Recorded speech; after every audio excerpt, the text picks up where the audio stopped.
noite a todos. Que Jesus nos envolva nas suas energias, nas suas bênçãos.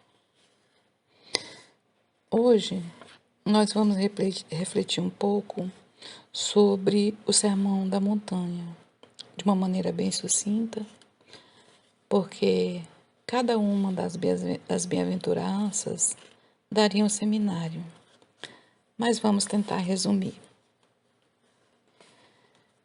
Se um dia se perdessem todos os livros sagrados da humanidade, desaparecessem todas as escrituras, mas se salvassem apenas o Sermão da Montanha, nada estaria perdido, porque no Sermão da Montanha estão contidos os principais ensinamentos de todas as estruturas morais, filosóficas, mais profundas que a humanidade já conheceu.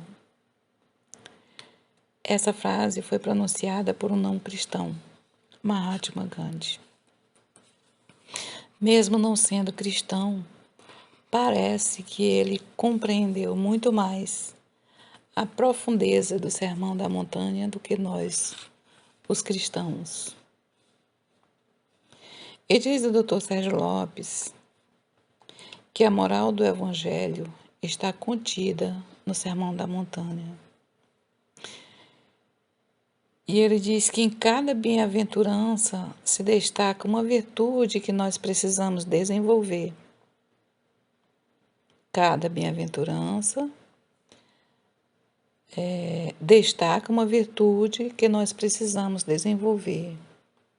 E ele diz que no Sermão do Monte há uma ordem de progressão moral, como se fosse uma montanha a ser escalada. E a primeira bem-aventurança simboliza a base da montanha.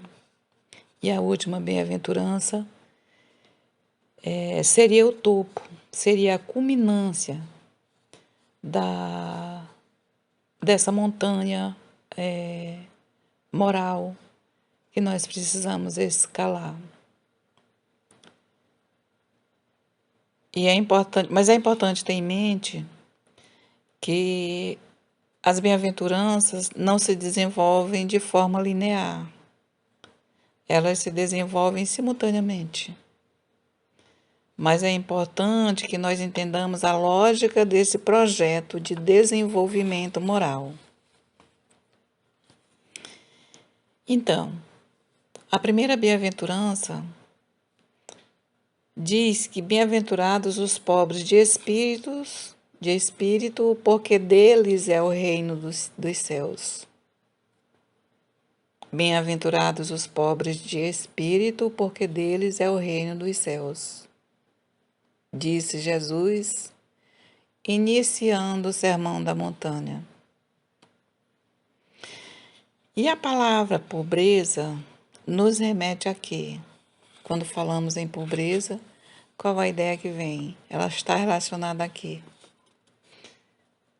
Está relacionada a necessidades. Quem é pobre tem necessidades, mas é preciso admitir. Então, a primeira virtude para iniciar o processo evolutivo é a humildade. A humildade é a virtude mais importante para quem quer crescer.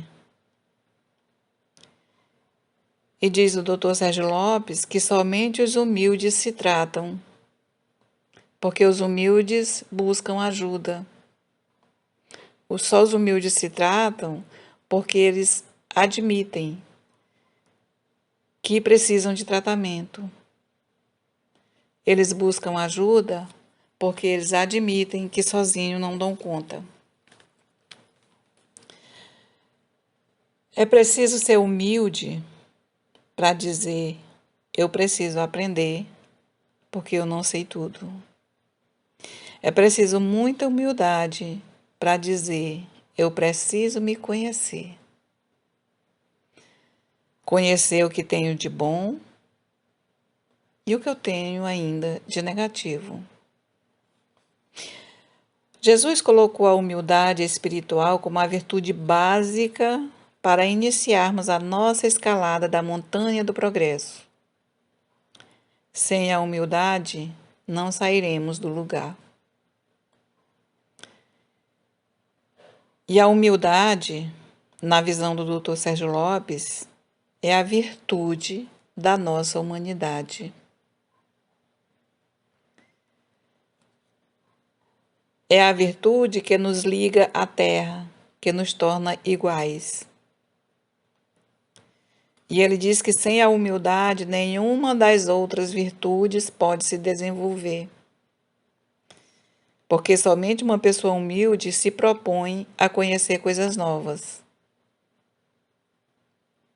A humildade é a virtude capaz de ouvir verdades sem melindres. É preciso ser humilde para reconhecer os próprios defeitos.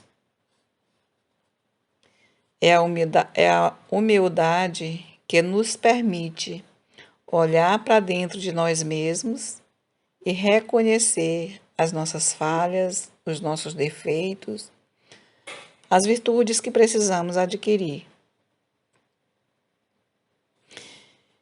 E o trabalho de transformação interior requer humildade.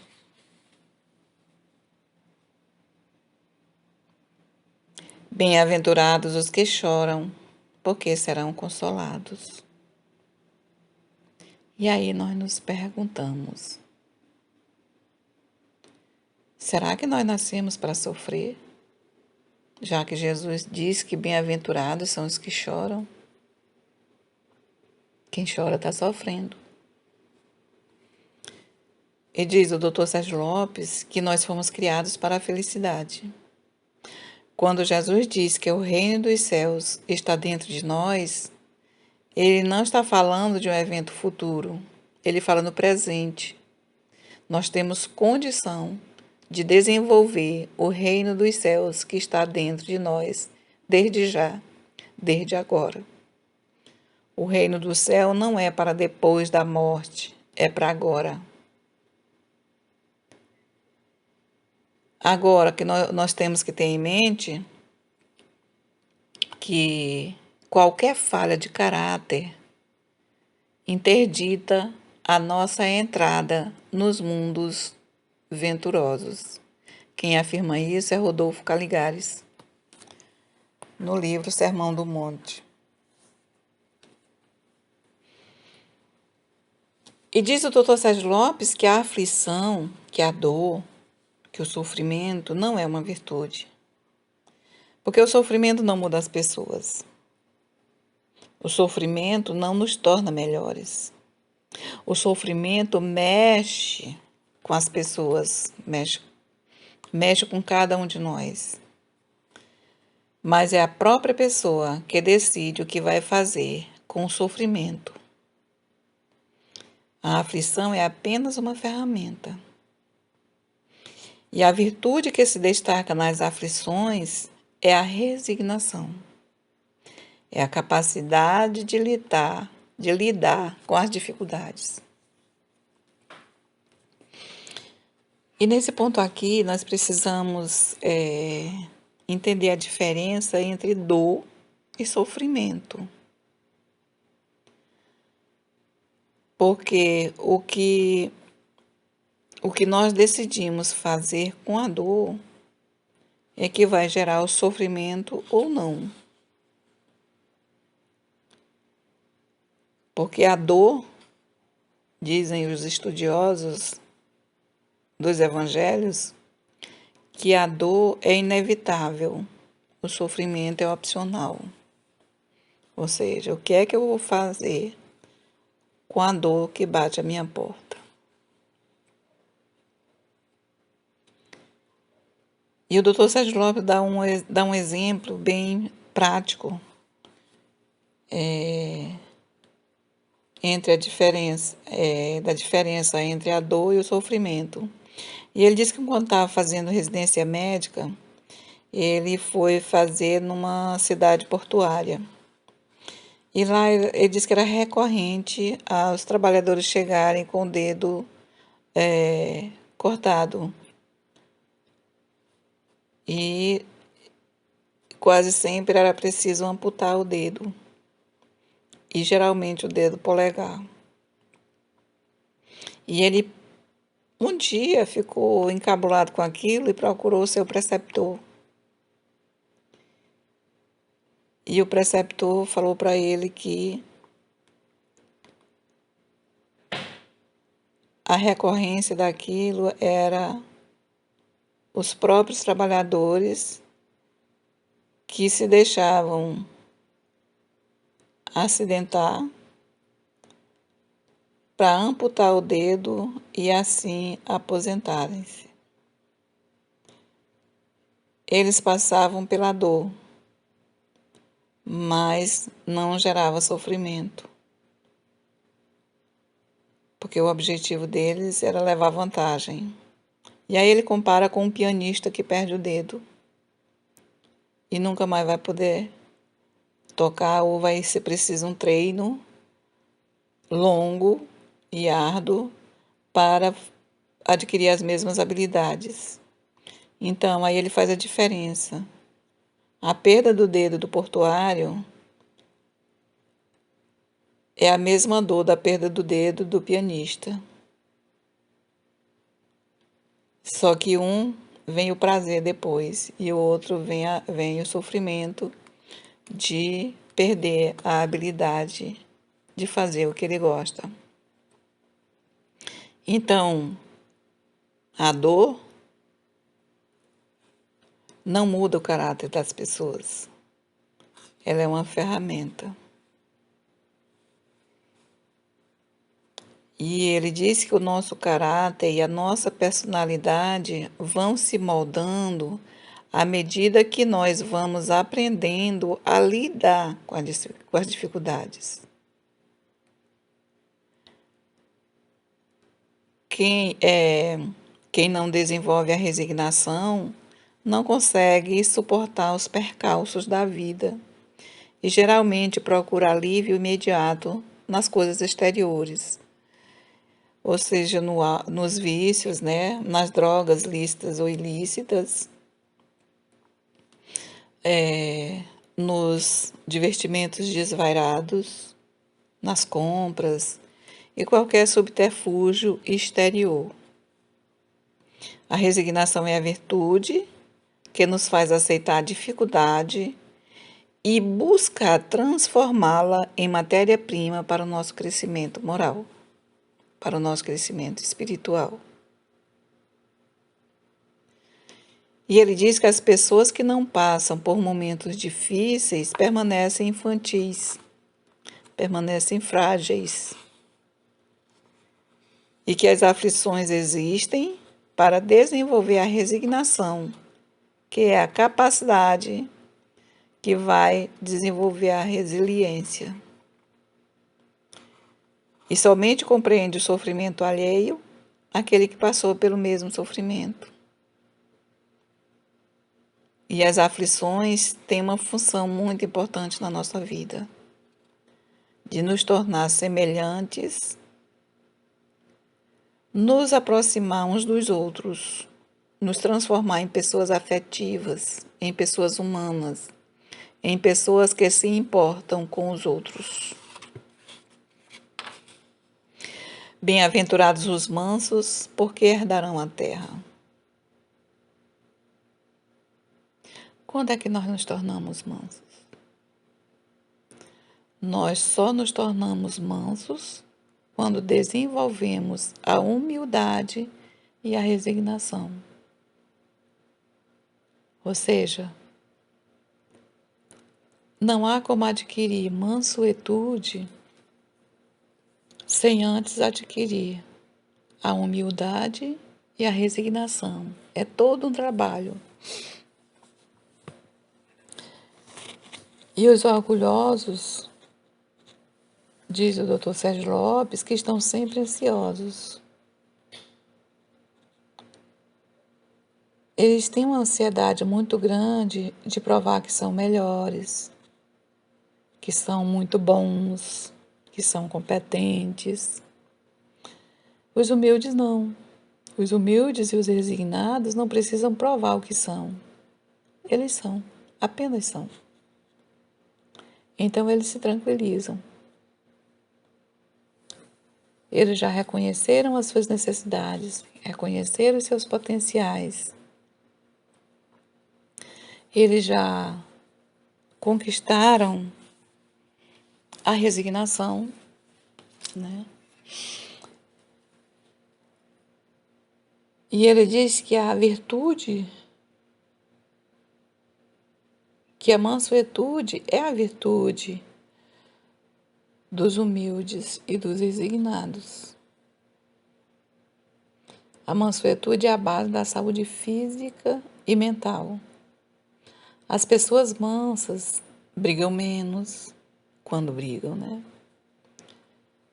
Infartam menos, têm menos AVCs, apresentam menores índices de infecções, têm menos fobias, suicidam-se menos, vivem mais e melhor.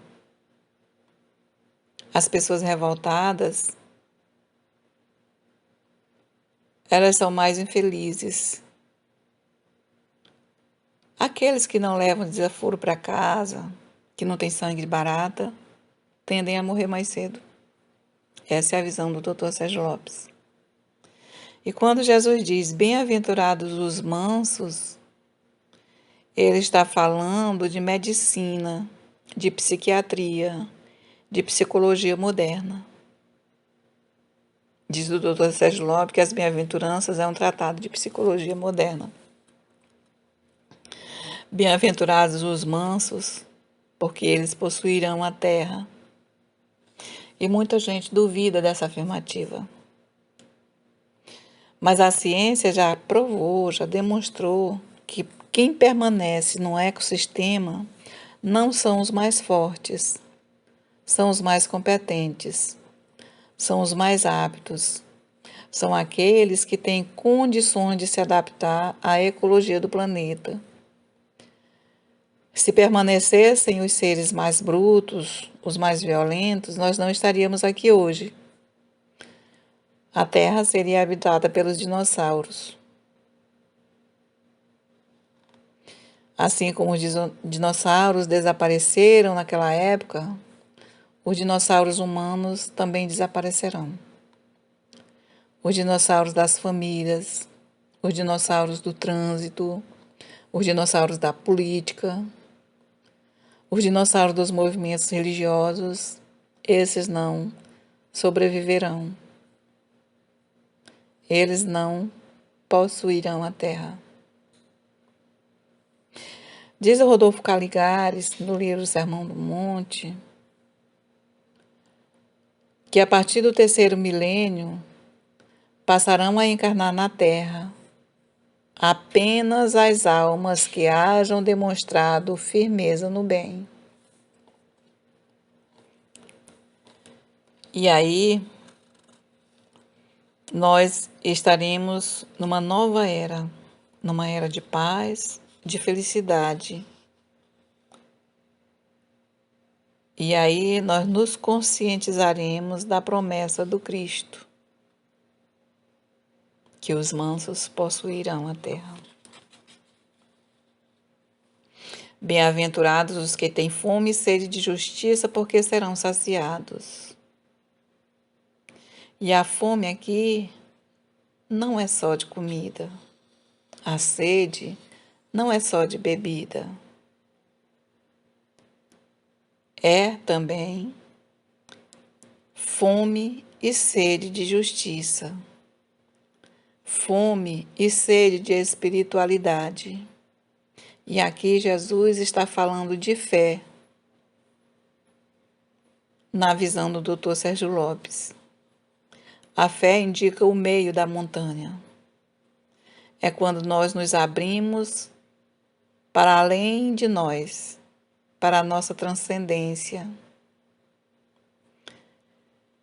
Tem momentos da nossa vida que nós não damos conta sozinhos.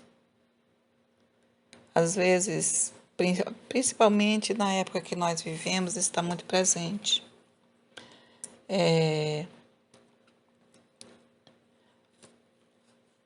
Perda de entes queridos, E quando falamos de perda, não é porque não significa dizer que aqueles que retornaram para o mundo espiritual estão perdidos de nós. Nós perdemos apenas a presença física. Mas esse contato físico nos traz muitas dores. E às vezes nós não damos conta sozinhos. Tem determinadas dificuldades que estão além de nós, estão além das nossas forças. E nesse momento nós reconhecemos que nós não nos bastamos, precisamos buscar forças além de nós mesmos. Nesses momentos nós temos fome e sede. Então nós nos abrimos ao Pai e dizemos: meu Deus, eu preciso de Ti. É o momento da nossa pequenez, a consciência da nossa limitação, da nossa finitude. Nesse ponto da montanha, nós abrimos os braços para algo além de nós. É quando nós saímos dos níveis inferiores e começamos a entrar nos níveis superiores da consciência. É quando já estamos no meio da montanha e começamos a enxergar o céu. Nós não somos apenas nós. Somos principalmente os outros, aqueles que estão juntos de nós, nos ensinando a caminhar. Nesse momento, nós nos abrimos para Deus, quando nos abrimos para o nosso próximo. Bem-aventurados os misericordiosos, porque eles alcançarão misericórdia. Ter misericórdia é ter compaixão das misérias alheias. Então Jesus instituiu o perdão. Perdoa não 7 vezes, mas 70 vezes, 7 vezes. Tem compaixão do teu semelhante. É a primeira vez na história que alguém inaugura a fase da religião onde existe o outro. Porque até então, os grandes pensadores, os precursores de Jesus, ensinavam o crescimento individual. Sócrates, por exemplo, dizia: conhece-te a ti mesmo. E ele nos ensina que através da razão nós substituímos a ignorância pelas luzes do conhecimento e que é preciso esse encontro conosco mesmo para desenvolver nossos potenciais de saber. Buda, por sua vez, nos ensina o caminho do meio. Ele dirá que devemos viver uma vida de desapego, não nos prendermos às coisas temporais que nos fazem sofrer. Ensinou como nos livrar do sofrimento, nem chorar demais, nem sorrir de menos. O caminho do meio, o caminho do equilíbrio.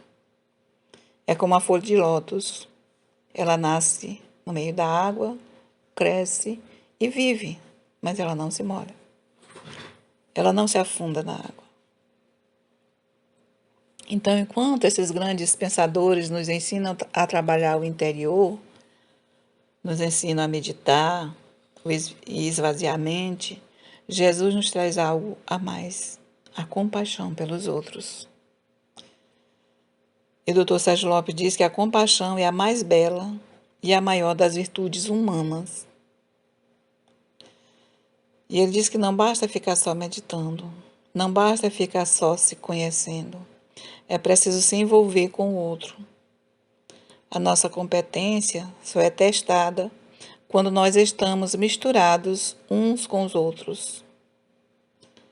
E Jesus dizia: vós sois o fermento que devereis levedar a massa. É preciso se envolver com os outros. Nós só nos desenvolvemos à medida que nos envolvemos.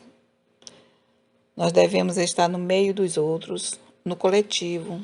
Só não devemos ser iguais a eles. É necessário exercício que é nesse exercício que nós desenvolvemos a virtude, que nós nos limpamos por dentro. Bem-aventurados os puros de coração, porque verão a Deus. A virtude da pureza de coração é a espontaneidade. Deixai vir as minhas criancinhas, porque o reino dos céus é para aqueles que se lhes assemelham. Jesus fala do resgate dessa pureza em nós. Ele nos diz que o reino dos céus, ele não diz que o reino dos céus é para as crianças, mas para aqueles que se lhes assemelham. Por que é que nós nos emocionamos com as crianças? E diz o Dr. Sérgio Lopes que é porque nós já fomos crianças e sentimos uma imensa saudade de nós. De quando nós convivíamos com as outras crianças sem nos preocuparmos com a raça, com a religião, com a classe social, com a orientação sexual. E ele diz mais: se o que acontecer com o outro à nossa volta não nos disser respeito, nós estaremos doentes. Nós precisamos nos importar uns com os outros. E ele diz que a nossa vocação natural é confiar no outro e não desconfiar. Então, nós precisamos resgatar essa pureza de coração como forma de confiança. E ele faz umas perguntas muito interessantes. Quando foi que nós aprendemos a desconfiar? Quando foi? Quem foi que nos enganou? Quem foi que mentiu para nós pela primeira vez? Nosso pai, nossa mãe, aqueles que deveriam cuidar de nós. E ele diz que nós aprendemos que o ser humano é capaz de enganar. O ser humano é capaz de enganar, sim. E essa mensagem de Jesus não é uma mensagem de ingenuidade, de sairmos acreditando em todo mundo. A pureza de coração ensina a ter a crítica do adulto, mas ter a simplicidade da criança no movimento de confiança no momento inicial. A limpeza de coração significa esvaziamento. Precisamos esvaziar os nossos sentimentos de coisas negativas, porque nós somos acumuladores. Acumulamos objetos, coisas, ressentimentos, mágoas, preocupações. E nesse ensinamento de Jesus, implicitamente, ele nos dizia: limpa teu coração, deixa espaço para as coisas novas. E quando nós esvaziamos nosso coração das mágoas, dos ressentimentos, nós abrimos espaço para o amor. Nós abrimos espaço para a ternura, para a confiança, para as verdadeiras riquezas, para as riquezas do Espírito.